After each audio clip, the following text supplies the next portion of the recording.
the students here tonight. It's really nice to see you too. Thank you. But you shouldn't shout out. If you want to say something, come to the mic, please. Okay, we'll call the meeting to order. Roll call, please. Mr. Cooney? Here. Dr. Cornelino? Here. Mr. Grau? Here. Dr. Kane? Mr. Mazzicaro? Here. Mr. Morello? Here. Ms. Novi? Here. Mr. Palma? Here. Mrs. Rachel? Here. Quorum present. Thank you, Jim. Please rise for the Pledge of Allegiance.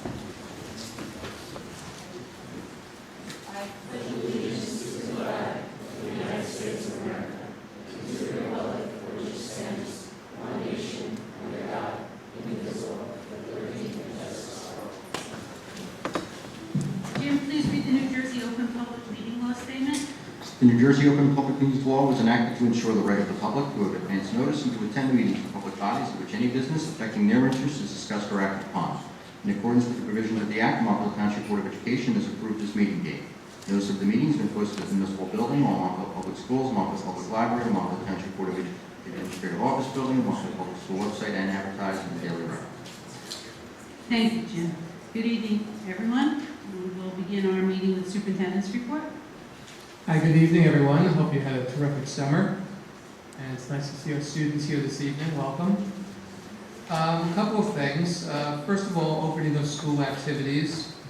I know Jim is going to do a more extensive report on our facilities and all of the extensive projects that have been taking place this summer. But Steve Toth, our facilities director, assures me that our schools will be in good shape as we open our doors on September 9th for our students. We have our new teacher orientation, which begins tomorrow, goes on for 2 days, August 28th and 29th. So tomorrow we'll be saying hello to approximately 35 new staff, new teachers, and over 60 new staff members around the district, which are very similar numbers to last year. So although that seems like a lot of people, we actually hired as many teachers and as many total staff members last year as well. Our opening day, as I said, or opening day for staff will be on day following Labor Day, September 3rd. We have 2 superintendent's conference days, and then because of the Rosh Hashanah holidays on Thursday and Friday, our students don't come to school until Monday, September 9th. So their summer break has been extended by a better part of the week. One of the things I'll be doing on opening day is sharing just a little bit of our district goals with our staff members on that day.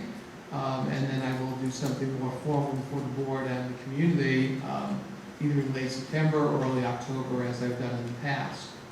Board of Education, of course, you're invited to tomorrow to our new staff orientation. Begins about 8:15 at the high school in the media center.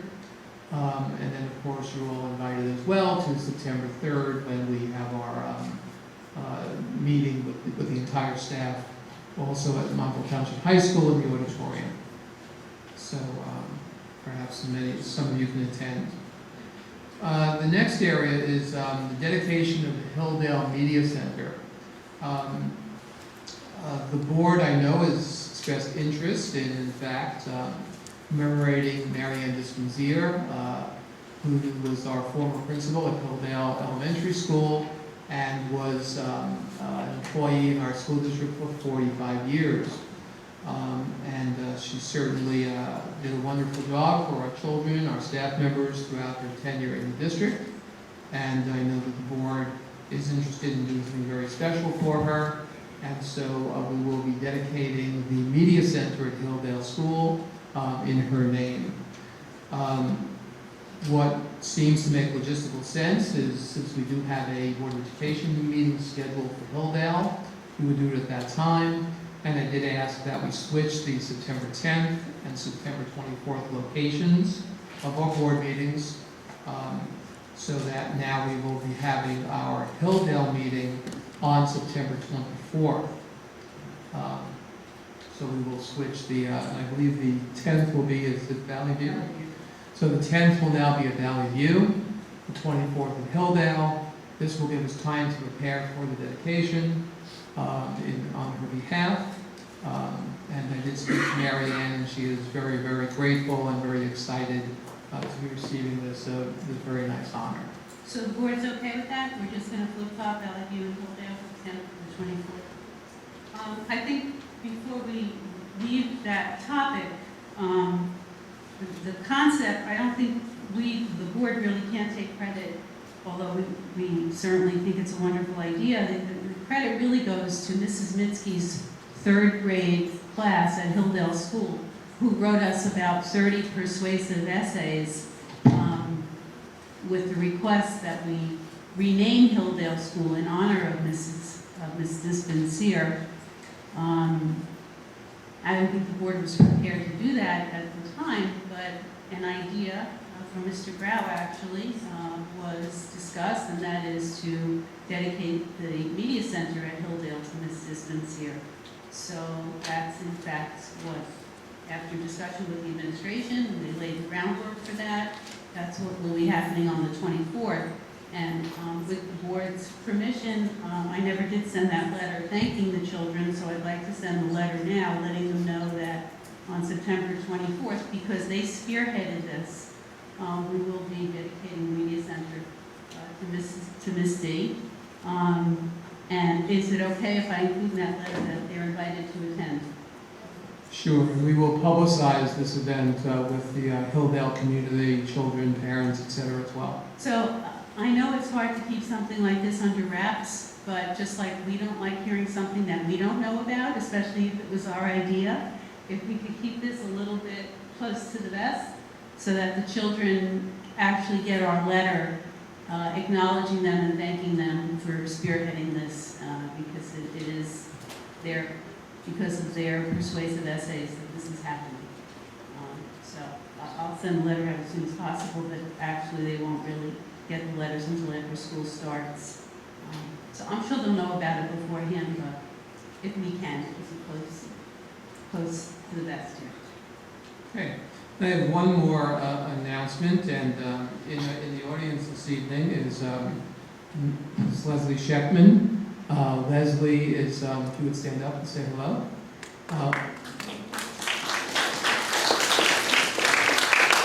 Leslie is our new Director of Guidance, K through 12 in our school district, and so our students in the audience will see a lot of her over their senior year. And we're very, very pleased that Leslie has joined us. Leslie's already been approved by the board. She actually began just this week, but I know the board didn't get a chance to meet her at a previous meeting, so I did want her to come this evening, and she's already making wonderful contributions. She comes to us with a great deal of experience, and we're very pleased that she's now our new Director of Guidance here in Montville Township.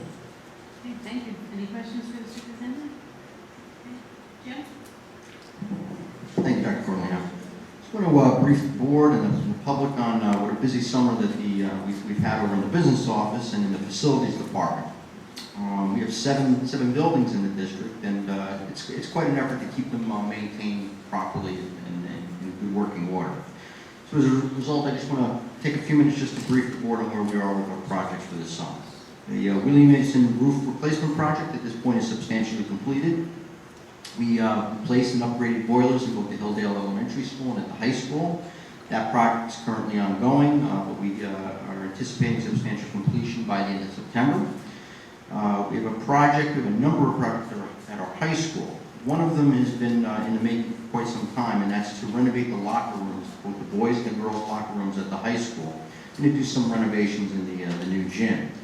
That project has been delayed a bit, but we are at this point anticipating substantial completion somewhere around mid to the end of October. We have some contingency plans, however, in place, so to make sure that athletics goes on uninterrupted. We are going to have some limited lockers and some limited use of athletic showers as well. A detailed letter mapping this out and planning it is going to be sent out by the high school principal the next day or so. Another project at the high school in the athletic area is that of a brand new press box. The demolition is actually going to happen within a week or so. The old press box is going to come down, we'll be blocking that section with bleachers off. The new press box is slated to go in by the end of September. It's all going to be planned so that it's up and ready and installed and ready to go before our first home football game on October 4th. I think everybody will be pleasantly surprised. It's going to be a 2-story modular unit with a sound system, so we're all very excited about that. Another initiative at the high school was the purchase of trailer restrooms, portable trailer restrooms. We're anticipating delivery and installation of those somewhere around the middle of September. Another project over at the high school in the athletic area is renovations to the Mustang shack with a concession stand. And if you were to take a walk down there in the next day or so, you've already seen that quite a bit has been done to it already, but substantial completion is anticipated again by the end of September. An ongoing project for the last year or so has been a replacement of a number of doors and locks at the high school. That project should be completed within the next week and a half before school starts. One other project that involves the high school, but a number of other buildings as well, is interior improvement projects. Here we were doing a division of the art room at the Hilldale Elementary School, adding a classroom in the media center at the Lazar Middle School, expanding the guidance suite at the high school, and senior hallway door expansion project. These projects were slightly delayed this summer, unfortunately, but moving forward, and we should should be substantially completed within the next 2 months or so. At the high school, another project that you'll see on the first day of school, so students are walking in, is the refurbishing or finishing of the high school gym floor. That one has been substantially completed. We've, in the budget this year for the 13-14 school year, was the purchase of a brand new softball field scoreboard. That scoreboard has been ordered, and we'll be having it installed and delivered probably sometime within the next 6 to 8 weeks.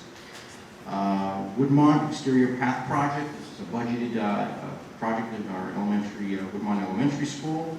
Substantial completion for that project is anticipated before school starts, right around September 6th. Project at the middle school was to expand the vice principal's office. That one has been substantially completed. It's done at this point. Another long ongoing project that was kind of led up by our Vice President, Dr. Matt Kane, was lighting upgrades. We did this through something called the Direct Install Program, which is a green initiative. And through that initiative, we received a significant grant, 70% funding from the VPU, the New Jersey Direct Install Program. We're able to upgrade lighting in 4 of our elementary schools. That project we anticipate is going to be substantially completed within the next week or so. We're about 85% done at this point. Another project that was some time in the making was that of air conditioning. This is going to involve 6 of our 7 school buildings, and this was made possible by a budgeted portion by the Board of Education, and then donations on behalf of the PTAs at every one of those buildings. As a matter of fact, if you see on tonight's agenda, in the administrative section of the agenda, you'll see the approvals for the acceptance of those donations. At this point, the equipment has all been confirmed and ordered. We anticipate starting to get delivery of the equipment within the next 2 weeks, installations commencing pretty much shortly thereafter, and the installations will happen ongoing as we get through to the early spring. Some other initiatives that are technology related were a Classroom of the Future at Valley View. That project is substantially completed. At the auditorium at the high school, we've purchased a new projector and a screen. That should be done by the end of August, in another week or so. Upgrades to the voicemail phone systems at a number of our schools have been almost completed at this point, should be totally done by September 6th. Wireless network installations at 3 of our buildings, Hilldale, Woodmont, and the middle school. At this point, they're all substantially completed and ready to go. We've rewired the William Mason school this summer. That project has been substantially completed. We're at the point where we're looking at adding some cameras to the high school parking lot and doing some security card access upgrades. Those projects should be completed by the end of the winter break, somewhere around the end of December. And last, we had some intercom system upgrades that we were doing at a few of our elementary schools, and we anticipate completing those right before school starts. And just one other quick item of note is transportation. School start is we're almost there. We've been preparing and working all summer in the business office to get ready for that, and our transportation coordinator, Tammy Coop, has been doing a great job. Bus passes were mailed out last Friday, and parents should have received a instant alert notification to that effect. So if you didn't receive your bus pass at a certain time, please contact us, let us know. It's going to be a very challenging start to the school year. We've got a number of hurdles, so to speak, one of them being obviously the modified school day starts. In addition to that, we just found out last week that we have 2 county road projects that we'll also be contending with in the first few weeks of school, so it should be an interesting start. And that is what we're focused on. So you expect to keep your hair? I try hard. That's all you did? That's it. I slack also. Tom, thank you. Yeah, I'd just like to say Jim is doing a fantastic job, and so is his facilities guy, in terms of this kind of work. I know what it takes to do this kind of work, and I know that doing it in such a short period of time, planning an organization is tremendous. Thank you, Mr. Mascara. I appreciate it. One last thing I did forget to mention, the board, the auditors are in at this point, and started their field work, and that process is ongoing, and I'll update the finance committee on next week. Thank you, Jim. Any other comments? I'd like to echo what Tom said. This was when we're putting the budget together, I mentioned Paul and Jimmy, a lot of things happening in facilities. It's a very aggressive plan, and I think all of it should be complimented.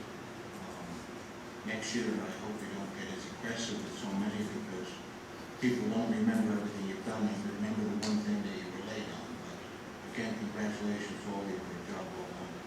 Thank you, Mr. Brown. You better put that in the minutes. Yeah, consider that from the whole board, Jim. Thank you.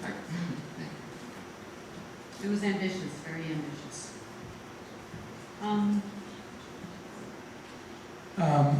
I want to thank Jim as well, and I do want to add one additional comment, and that is the community is aware that we have changed starting and ending times for our schools, elementary, middle, and high school, some by just a few minutes, our middle school by substantially more. I will do a Honeywell alert just before school opens to remind our community of these time changes, so that hopefully everyone can get to school on time the first day of school. Thank you. Are there any committee reports? Facilities and Finance, CIT?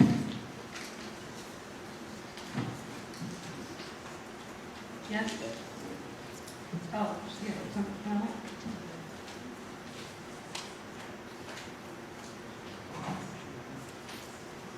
Yes, Karen, on August 15th, the Curriculum Instruction Technology Committee held its meeting, and we made progress in several areas, and we're apprised of progress in several areas. We did a review of the music program. The high school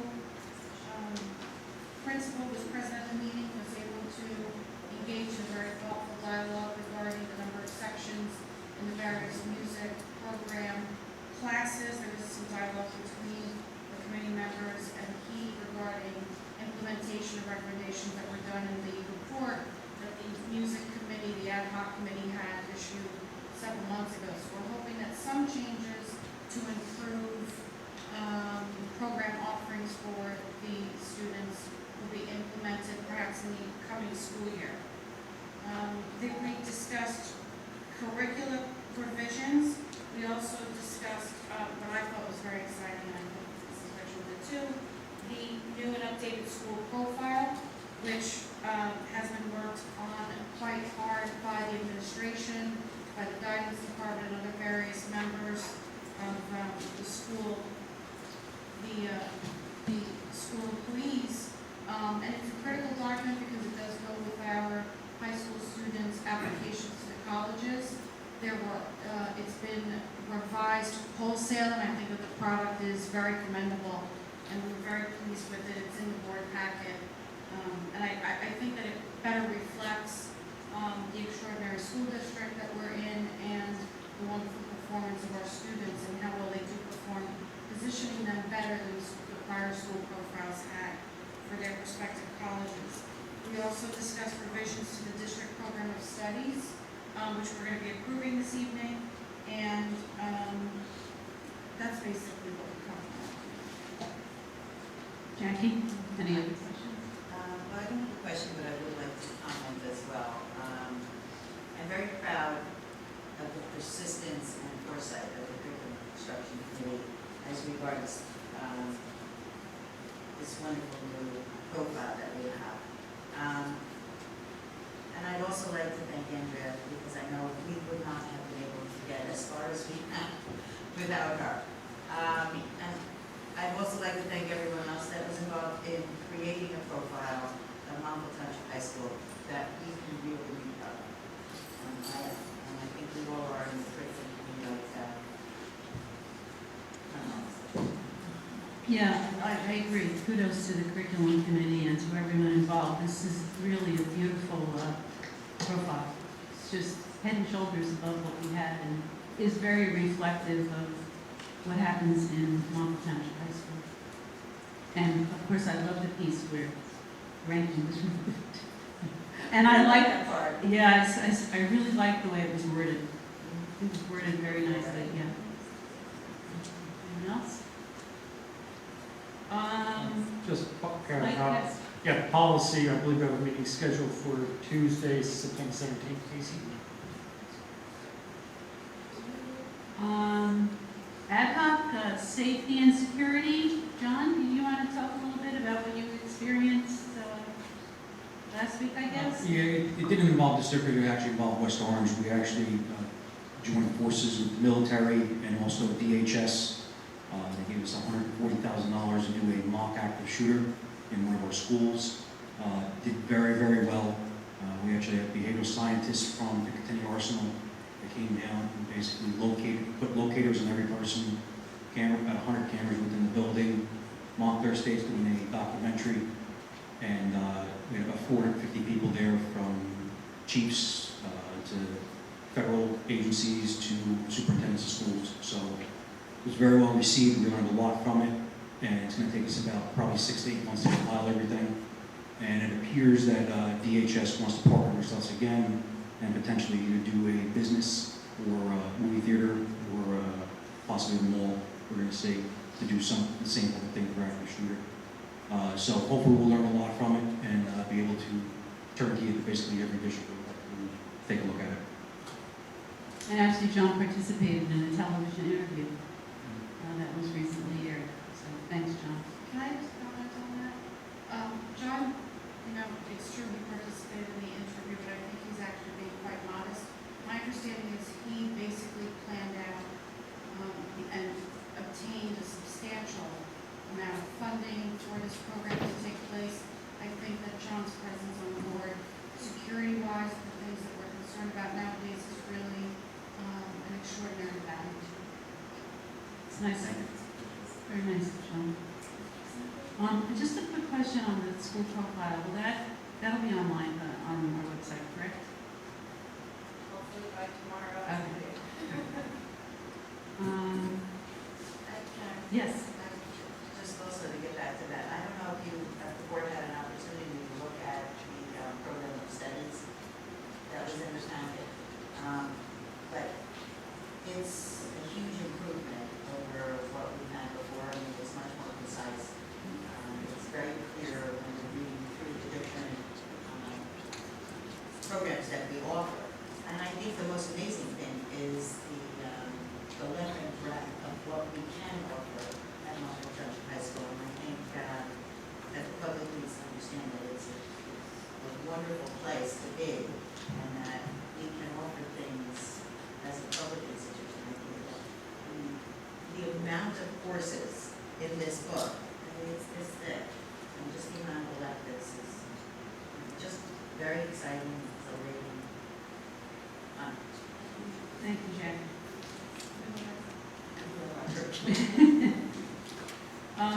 The other ad hoc committee that's on the agenda is Lazar playing field relocation. The committee met a couple of weeks ago and discussed some options to relocate the fields that are behind Lazar to accommodate both the school district and the community's needs, and those discussions are ongoing. There's nothing firm at this point. Any liaison? Okay, at this point, I'm going to open it up to the public. Now, typically, this portion of the agenda is for items that are on the agenda. So if something's not on the agenda, this is not the time to speak. However, I recognize that we have a room full of high school students. So we're going to break the rules, and you're going to be allowed to, I'm sure you're here for a reason. I don't know what the reason is yet, but you'll have your opportunity to let us know. Just if every single one of you is free to speak. You're limited to 5 minutes, but for the sake of all of our lives and brevity, if you feel that what you have to say is a repetition of what has already been said, you don't need to say it again. You're free to say it again. So if the public portion is now open, and it's free for anyone. I see the adults rushing to the mic first. Make them wait. Andrea, or 7 Breton Drive, Pinebrook. A couple of things. First of all, I want to thank the board and Andrea Salvati, not Meg, who worked on the high school profile. I don't know if our high school seniors that are in the audience understand what an important tool it is for the colleges when they are making their decisions on acceptances into their institutions. So thank you very much for taking care of that. Question to Mr. Tebus, in regards to projects. I know that the high school PTC had donated money, gifted money to the school district for refinishing the auditorium floor. Has that been done? The high school gym floor? No, the auditorium. No, I'm not aware of the status of that. Okay. Okay, I'll follow up with Mr. Stanford. And the last thing, both Terry Becker and I, as co-presidents of President's Council, want to thank Mr. Tebus, Mr. Topp, and all the other presidents of the other PTAs and schools. The air conditioning project was a very, very large undertaking.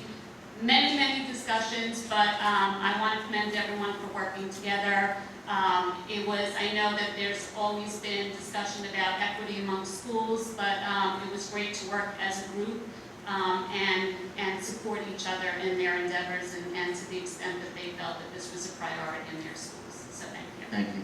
Thank you.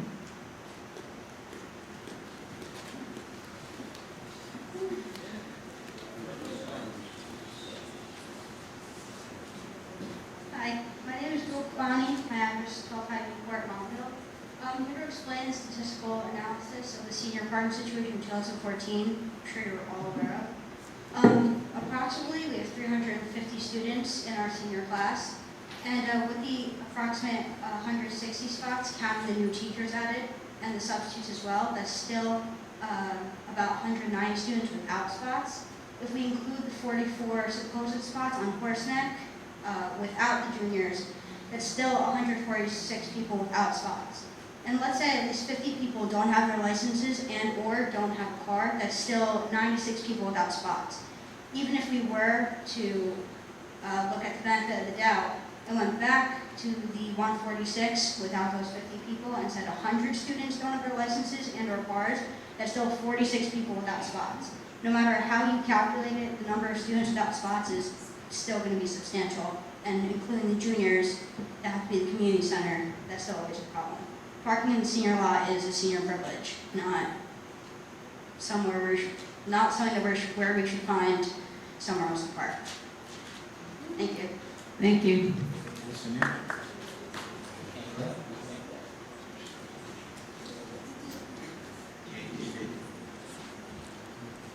Hello, Court, New Jersey.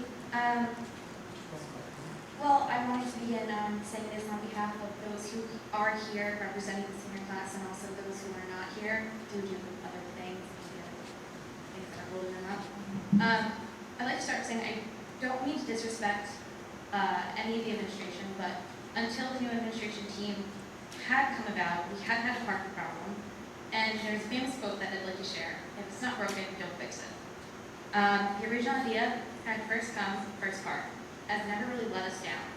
There was a concern, though, about the first come, first park system, that we raced into the parking lot, but there really has not been an accident from that, and that wouldn't really be much of a concern because it has not happened yet, and therefore we don't want it to happen because we do understand that this is a privilege to have senior parking.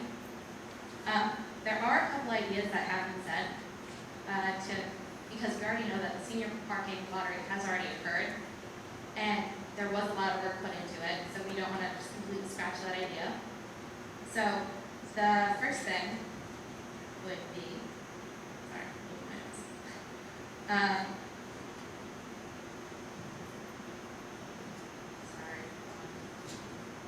Okay, one of the ideas would be to have a senior fundraiser or to have senior work day where we would all put gravel in the old senior parking lot, which actually is now a cage field that is not being used, and if it is used probably about 10 times in the year. And then another idea was that on days 4, because we do have a day system as we're all aware of, day 4 would be the actual lottery winners, and on days 1 and 2 and 3, we would split up the class either by alphabetical order or any other type, split it into 3, and then at least every student would have 1 day of parking. So that would be rather fair. And there was a dilemma regarding the code green. As Jules stated, before there was an extra 46 students without parking spots. On top of that, they would end up parking at the rec. There already are kids that park at the rec, and those are the juniors. And we have about 10 juniors a month that end up having to get their license, they get their car, they park over there. We would have to overflow because as our class, we did fill up the entire lot and all of Horse Neck. So we would have to park either there, and then the juniors would have to park up over by patio.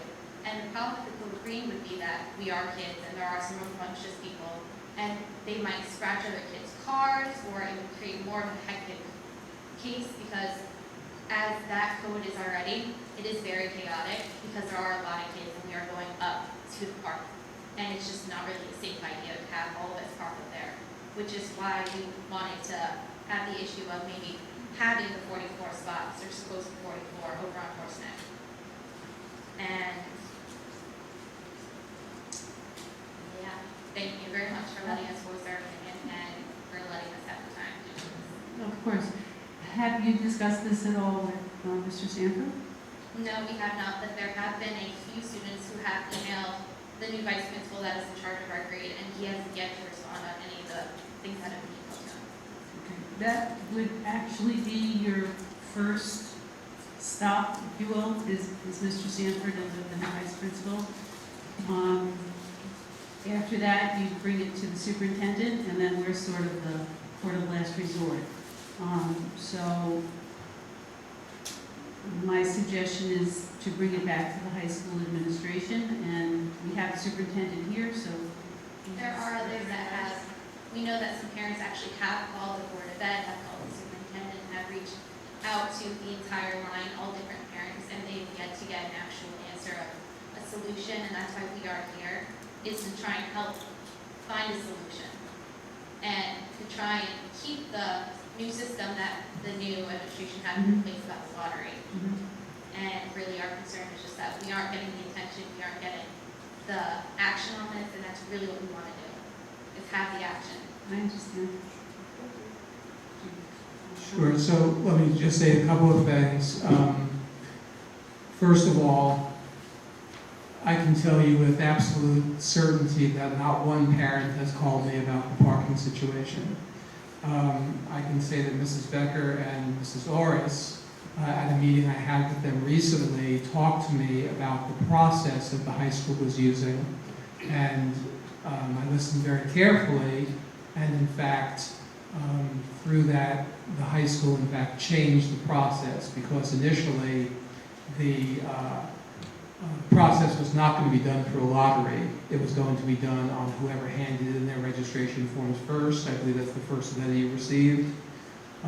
We felt that that was going to create perhaps people waiting in line overnight, and other logistical issues that weren't going to be very healthy. So they did change it to a lottery system. I mentioned to all of you just a few moments ago that just today I saw Mr. Sanford, and through whatever reason, I can't tell you why, there was a miscounting of the number of parking spaces available to seniors. So that number is in the 190s. I'm pretty confident that's what Mrs. Sanford relayed to me. I think that's a much higher number than initially had been relayed to all of you. So that, I think, is good news, that more students would have spots. I did discuss at length with Mr. Sanford why he moved to this system as opposed to first come, first serve, or first park, as you said. He thought for safety reasons it was important. I'm not at the high school every day, my office isn't there. He believes that the first come, first park system led kids to try to get to the high school earlier and earlier, and in fact almost race there and into the parking lot to get spots that were still open. And while it may not have caused any accidents yet, I think he feels there was the potential for problems. So the administration felt much more comfortable only assigning the number of spots as there are spots available. So I believe he told me, and don't quote me please, that he had 250 requests at this point, I guess, and so registration's closed as they're doing the lottery. So close to 200 of the 250, I guess that's probably 80% of the students who have applied for parking spaces would get them. He also said that there could be an issue regarding lateness, because if you're showing up to park and now there's no spots, now you first have to go somewhere else, you expected a spot or hoped to be a spot, and now you arrive late for school. So if you know you don't have a spot in the high school lot, hopefully then you go park somewhere else, you leave yourself 5 extra minutes, and get to school on time. The problem So- with that actually is that a lot of the kids may run into traffic, and if they are going to the senior lot, you are going to have to, they don't have a spot, or if they do have a spot and someone's absent, I mean, there is an extra spot there too. And also the kids that don't have a spot would have to park over at the community center, and that is an extra walk, and it is a lot longer, and on top of that, there won't be parking there, so they're going to have to park up on the upper lot, which will cause them to actually be even later than if they were to park at the regular rec center on the lower lot. I mean, if there was a way to create more spots and it was something the district could afford to do, I certainly would be in favor of supporting that. I'm not sure that that's an answer. We can certainly look into that possibility with the property that we own. But from my perspective, I need to really have confidence in the high school administration in terms of where they see safety issues, and if they believe that the first come, first serve idea creates potentially a dangerous situation, I have to respect that. I'm pleased they were able to locate additional spots and more students will have them. But I don't think I would try to second guess their rationale for why they wanted to make this change. So, I appreciate you speaking to us, and as I said, I'll certainly look into the possibility of, are there extra spots possibly available? Is there a way to create, extra parking someplace? And that was going to be my suggestion, because Karen mentioned it, that this is really a high school administrative situation, and they're the ones that you should be going to try and solve it. And I think that Dr. Feed has made that offer for the principal himself, and I think that's your next avenue. We can't make a decision here tonight, I don't know. Well, There are also, as you guys said, you guys were looking for additional spots. At the library, we were told that we were not allowed to park there, students, but another idea that was given from the class, senior class, was that if we had teachers, some of the teachers parked there, and we actually filled up all the spots in the back, because there are at least 10 parking spaces that last year were not being used at the time, and that was every day that problem. This is again, you gotta go to those people. They know the situation, we don't. Okay. Thank you very much. Thank you. John? I don't know if you'd be aware of this off the top of your head. Do we have any sort of policy on student parking?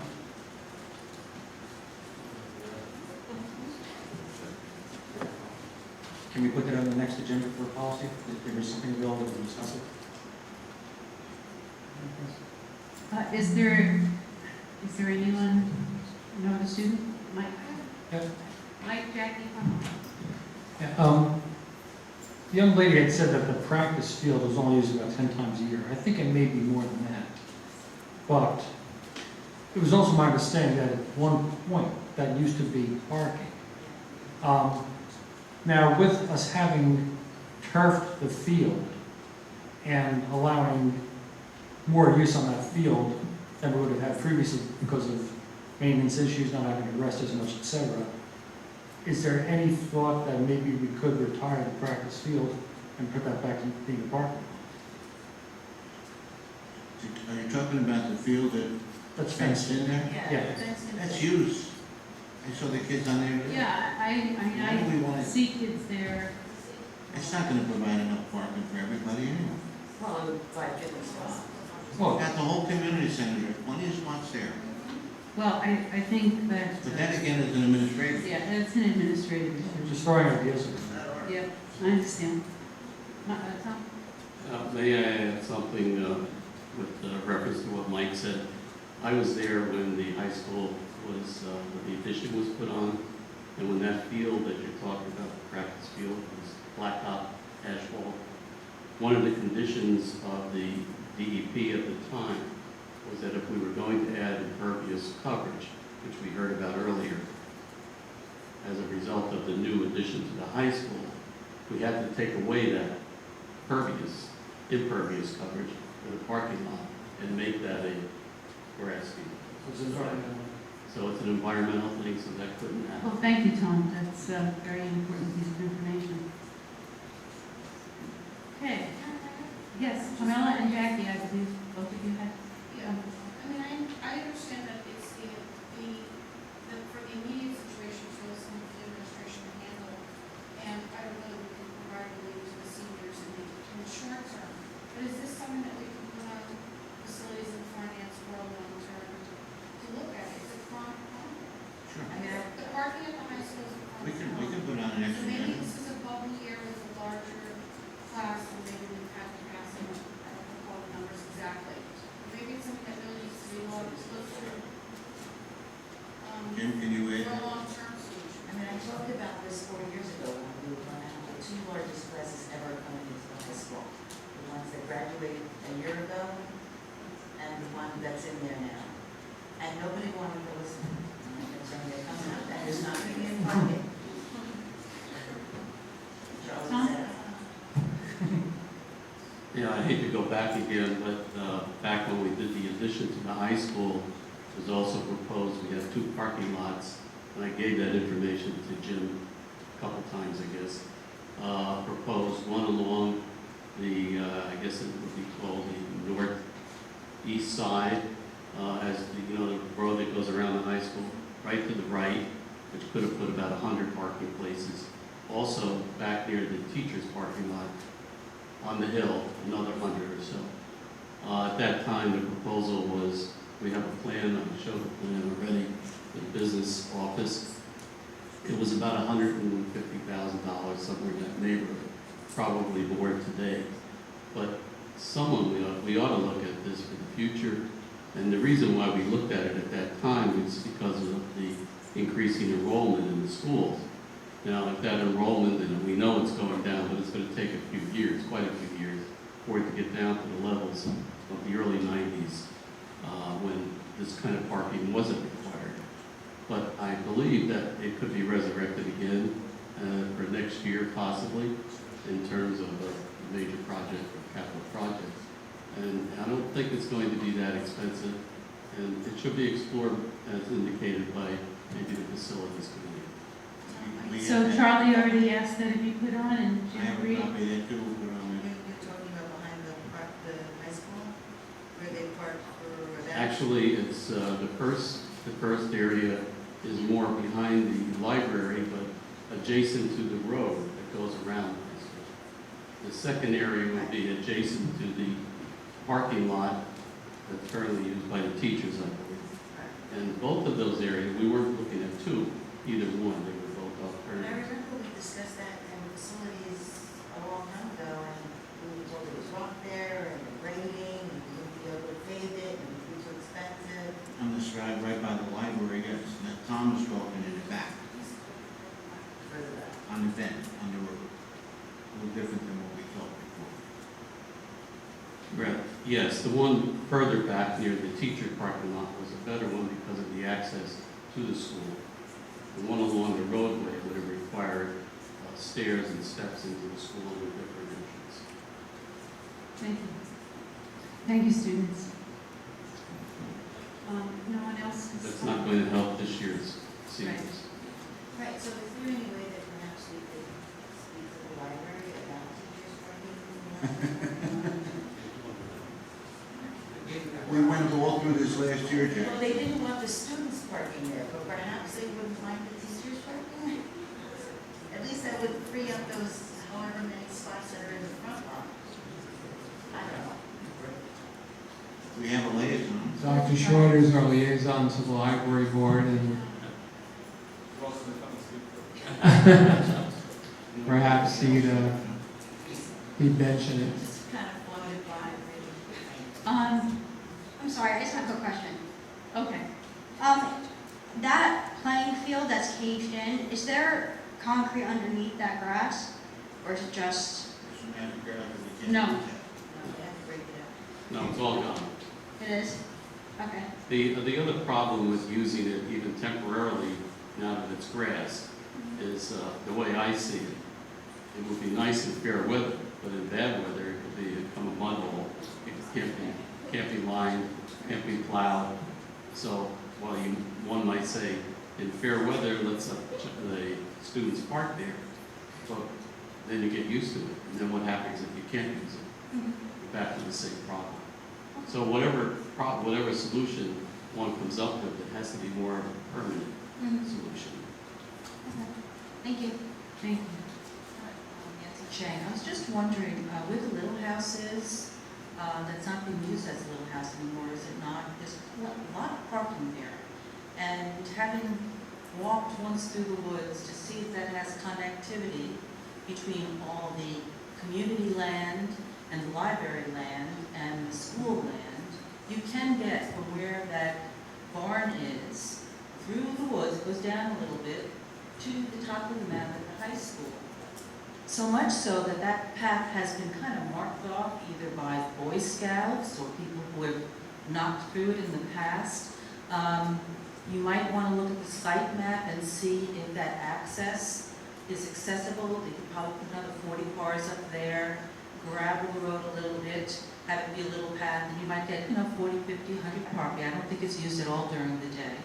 It's just a thought. That's an idea, Nancy. That is owned by the town. There's only a have a site map, believe it or not, because I believe you, but that is the town's. There's only a very short part that belongs to the board. you don't think the town would grant access to a weedy, They area? They may. It's worth approaching them about it. Yeah, it's not utilized that much, and it also might relieve some of the traffic coming around the corner when people drop people off. That was my first issue, with the busing line. Right. Karen, Tom? that's an interesting And then I thought. think we should move off this subject so that, no, I would like you to finish, Tom. That's an interesting thought, and I don't want to leave you with the fact that it might happen. The grades there are severe. We looked at it from the township aspect as to put a road in there, but the difference in elevation is at least 20 feet or more, maybe more. it would not happen. The path that you see is a nature path, and the risks of having people walk that path in inclement weather across a grass field and down the hill would far outweigh the benefits of 20 parking, 30 parking places. Thank you, Tom. Any more comments? Thank you. Agenda? Okay, motion for items I through O, including the addendum? Move the agenda and the addendum. Second. Any question on the minutes? Item J? Okay. Yes, Tom. I would like to abstain on K5.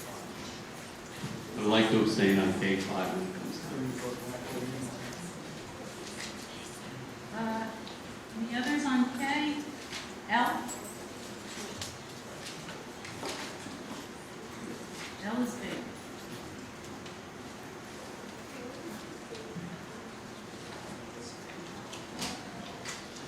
M?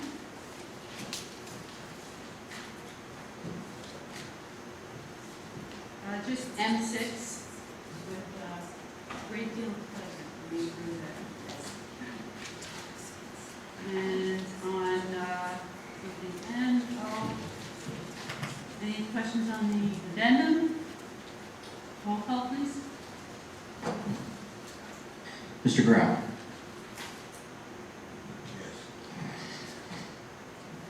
Mrs. Rachel. Yes.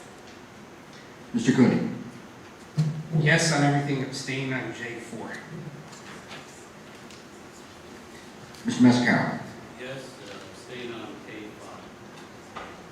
Mr. Morel. Yes. Ms. Inoue. Yes. Mr. Palmer. Yes. Dr. Portolino. Yes, Motion's passed. thank you. General board comments and business, Mike? Such a good, positive meeting. We've had some significant You discussion. mean up till this point? That's exactly what I need a cupcake for. Over the course of this year, it was a district initiative, very well done, a lot of effort went into it, as far as evaluating the district's music program. One of the things I think we've at least determined is that having band, chorus, orchestra broken into multiple segments is not the way to do it. But I didn't expect that there'd be any opportunity to have a substantial improvement toward this year. What I didn't expect was that we were actually going to take a step backwards. Last year, I think we had something like 50-something kids in band and about the same number in orchestra. We had 3 segments of both. Now, whether it's band, whether it's orchestra, it's probably worse for band than it is for orchestra because you have more parts in band to cover. And I can start going through between the flutes, clarinets, saxophones, trumpets, French horn. It's probably about 30 odd parts that need to be covered. While with orchestra, it's like 5. But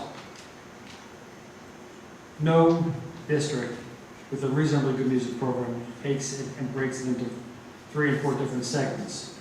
This year we had an increase in the number of kids in the band program up to about 65 for next year, a decrease in the orchestra down to about 40, and instead of having 3 periods of both, now we're going to have 4 periods of both. What does that mean? It means that in a band period you're going to have about 15 kids in a class.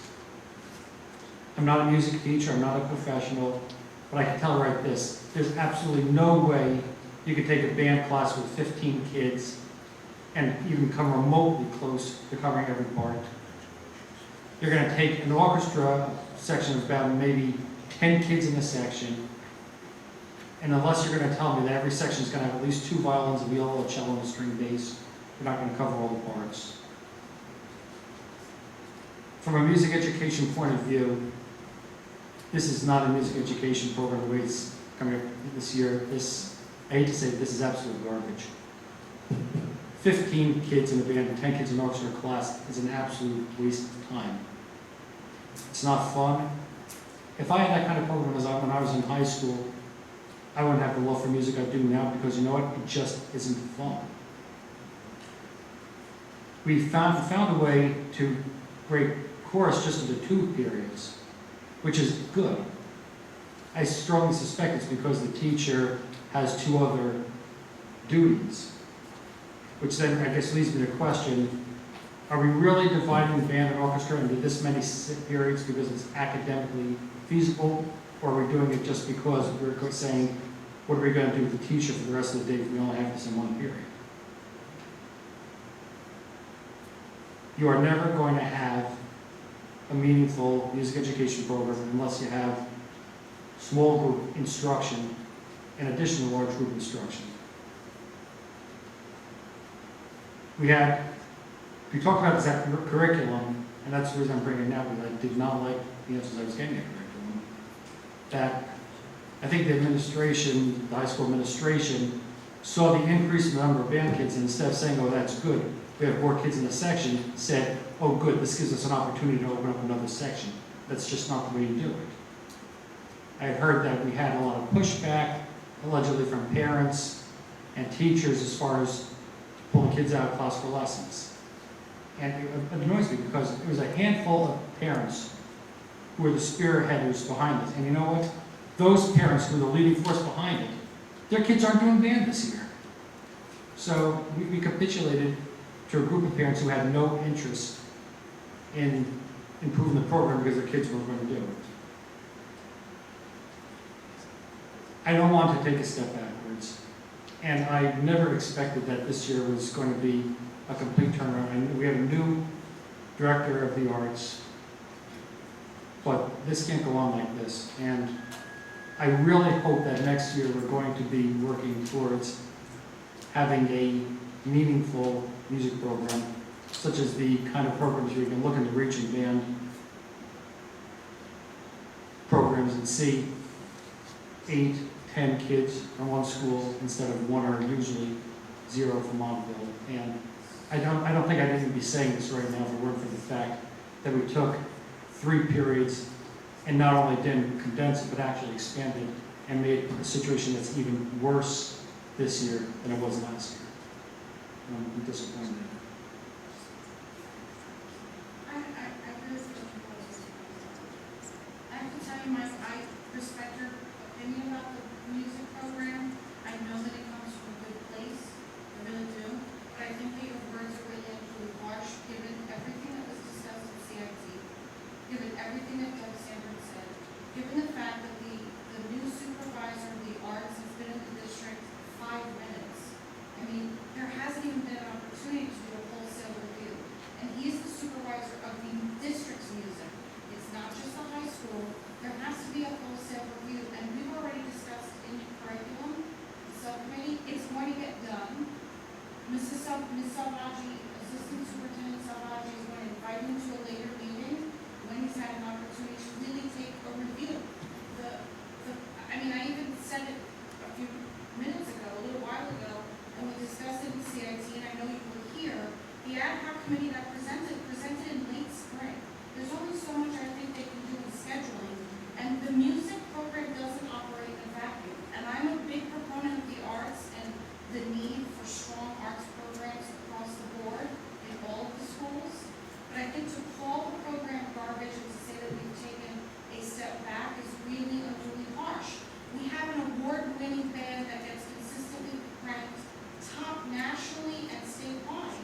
And to paint it in a public meeting as if we have a music program that's falling apart is really, I think, does a disservice to the administration, to the students, to everyone that's involved in this program.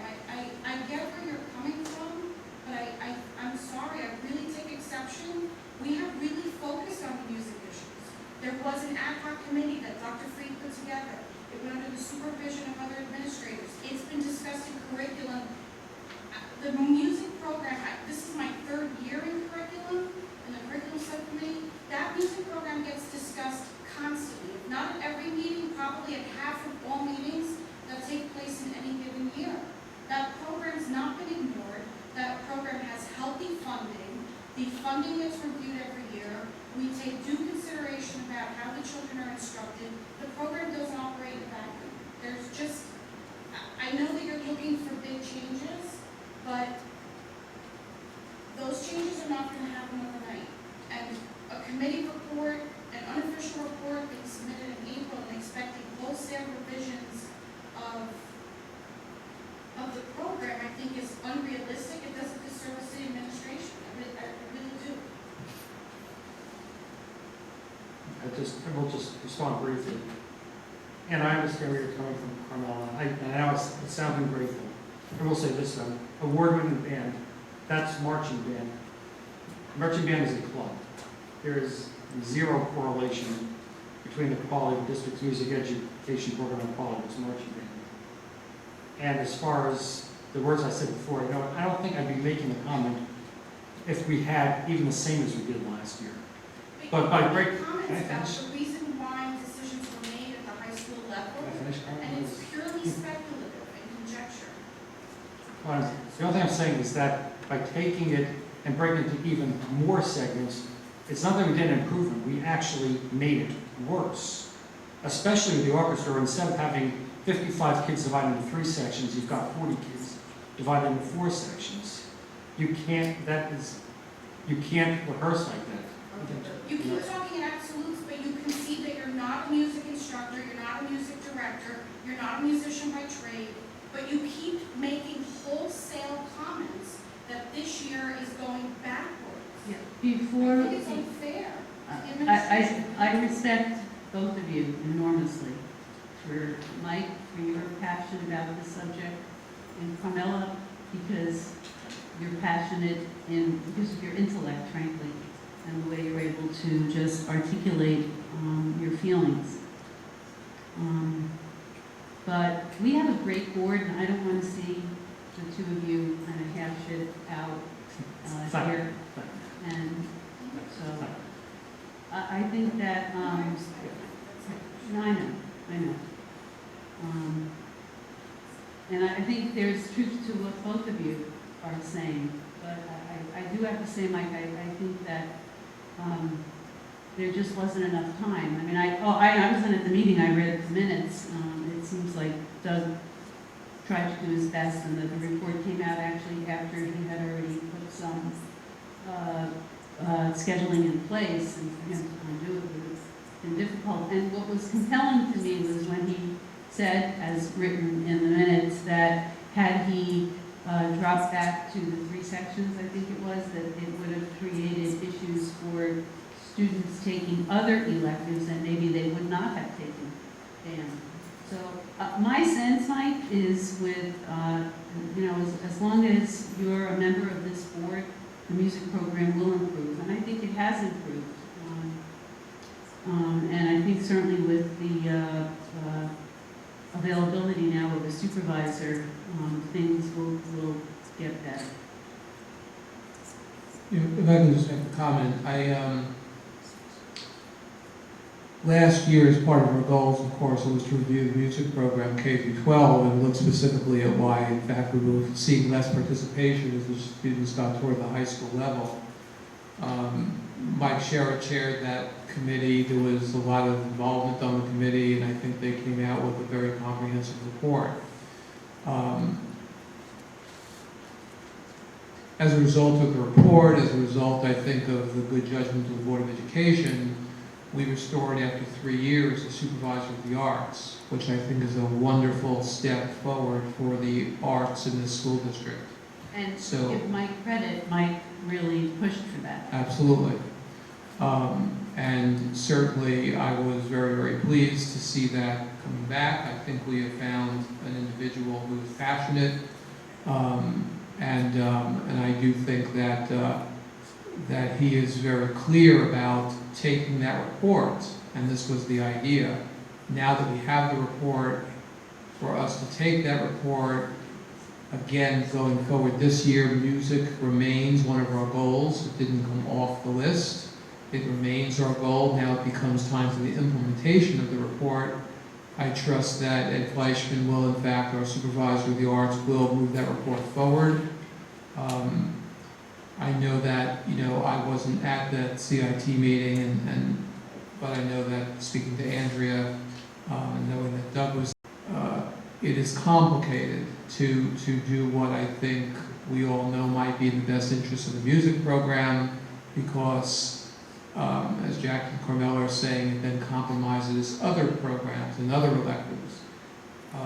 I think there is an answer. I think that's part of Ed's responsibility to look at other districts, to start this process early, so that when it comes time for courses and scheduling, that we in fact can move forward. I'm confident we'll be able to do that.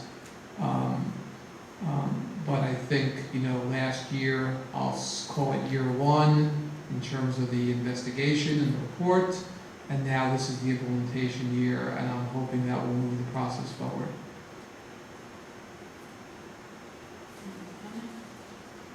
Only that, if I came across as being a little hot under the collar, I do apologize in that respect. But my thoughts stand on it. Just leave everybody with their thoughts. If anybody has ever played in a band of any type, having a band rehearsal with 15 kids, having an orchestra rehearsal with 10 kids, you can't accomplish anything. It's going to be a negative experience. It's not going to be a positive experience. And like I said, I don't think I'd be saying the things I'm saying right now if we had just even stuck with the way it was last year. But to then go and break it, to make it, I'm sorry, I can't say that either way. 4 periods instead of 3, it is a step backwards. It is worse, and from a musical point of view, I can't back away from it. It is worse. All right, Mike, we respect your opinion. Okay, the Twaco Jazz Festival is on September 21st. I can't go at all. I have a college parent day that day. Anyone else interested in Man in the Booth? It's from 10 to 7, but I mean, really just 12 to 5, pretty much. That's Saturday, isn't it? Yes. So, You'll be away? Yeah. All right, so, I tell you, if I don't hear, anyone who wants to volunteer by, let's say, Friday, think about it. And if not, then I'll just turn it down for this year.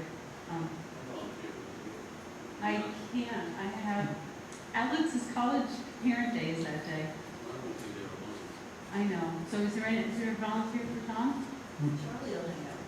Charlie will hang out. Oh, We're yeah. not there, Charlie. Well, he's done it every year. He does. He does every year.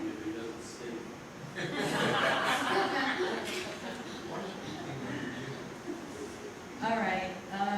Can anyone help out? Like Charlie does an hour or 2. Can anyone else do an hour or 2? Huh? Yeah. Harry, the only the 2 guys that are not here, Matt, Why don't we just nominate them? nominate them. All right. Tom, I'll talk to you about it a little more. Okay, second public hearing. Karen, I would like to see the board represented. Yes, I agree. As a- We'll work something out. September 21st. Second public participation. Anyone like to speak?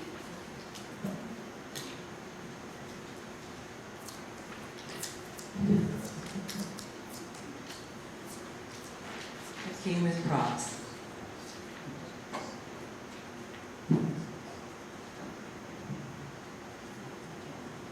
These little items are things that I grow in my garden, number 411, which is right next to the Montville Township High School garden, number 413, that yours truly has been taking care of all this summer to make sure the kids have access to it, and we can plant again.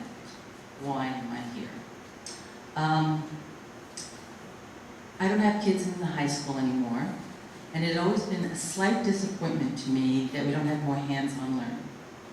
I feel that garden is not only the science research lab for biology and chemistry. It is the woodshop lab for the water barrels that need to be made to mitigate the flooding in Morris and Passaic County. the benches that can be made and raffled off for fundraisers at all the schools. It is a social studies class that determines whether or not you're going to grow tomatoes to survive in the forests of Germany during World War II, or whether you're going to grow potatoes and live. It is the business ground where you're going to decide whether the bugs that are going after your organic produce are going to make your shishi restaurant fail. It is the mathematics and physics of possibly putting in some drainage system or doing something else. We now have a science research facility. I would love to see that garden, which is, if you've ever walked through the soccer fields down from the high school, it's right there. And Ina Greenspan made a beautiful little sign that says, "Welcome to Montville Township High School Garden." And yours truly helped to grow 2 giant pumpkins. They're only about this big right now. Some of them were taken by the classes that were used at the high school this summer. I see that area as growing 1 giant pumpkin every year that our community fosters around to have pride in learning from the internships that will now begin in grammar school at their gardens, in the middle school at their gardens, into the high school to be internship research projects that get put on college applications so that you know how to do an overseas internship when you go either through Habitat for Humanity or students abroad. I think we have an opportunity to use that garden for a whole variety of the core curriculum standards in our lives and in our children's lives. And we owe it to them to help them understand that they must think about thinking, about planning, who came before them historically, why they chose to plant the things that they did, when you can use pesticides, when you cannot use pesticides, when someone can have an allergic reaction to something as simple as a beautiful peppermint that grows wild in the fields there. Whether this is chef's class, whether this is molecular biology, whether this is disease prevention, I'd like all of you, if you have the opportunity tomorrow, or the next couple of days, I have cleaned up both gardens. They have industrial strength blackout. You don't have to get your feet dirty. Look at the positives and the negatives. We have some doctors on this committee and some people who probably have spent some time gardening. You will see things that are diseased. You will see some bugs. You may even notice the lack of bees. A la the Time magazine last article about what will happen to our society and our world when those animals, I don't know if they're called animals, disappear and we are unable to pollinate 100% of the almond crops, or our structure for food disappears. Are you saying there is a plot that belongs to It the has high been school? dedicated last year. I helped to get that dedicated to the high school. Right now, Ina Greenspan, and it was robotics teacher, is also a science teacher.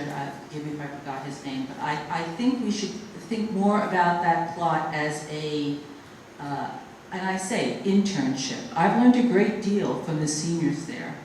So you'd like to see the high school students and maybe across the district making more use of It's a that? research lab.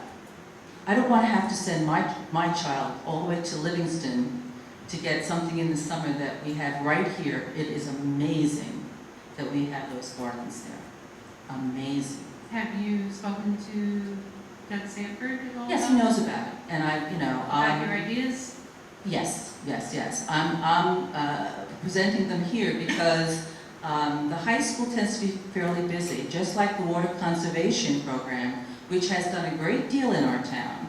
It started in grammar school, and it percolates up. Speak to the superintendent?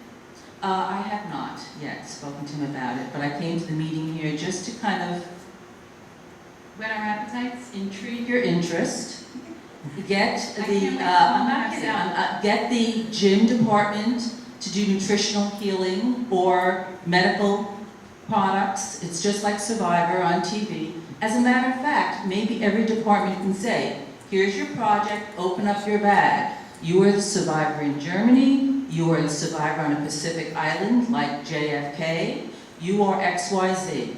What are you gonna grow? And when the war is over, you're gonna have to learn something and create a career for yourself. So I see it more than just a little bit of food. Thank you. And I hope you might see my vision in looking at that as a research area. Very dynamic. You can't teach each child the same thing. They have to open up like an individual case study and get to the grit of it and understand whether it's biology they're doing today, or maybe it's business or accounting they're going to do today, and figure out how much waste there is or there is none, depending on what you do. Okay? Thank you. Plan, succeed, and act. Thank you. No pun intended.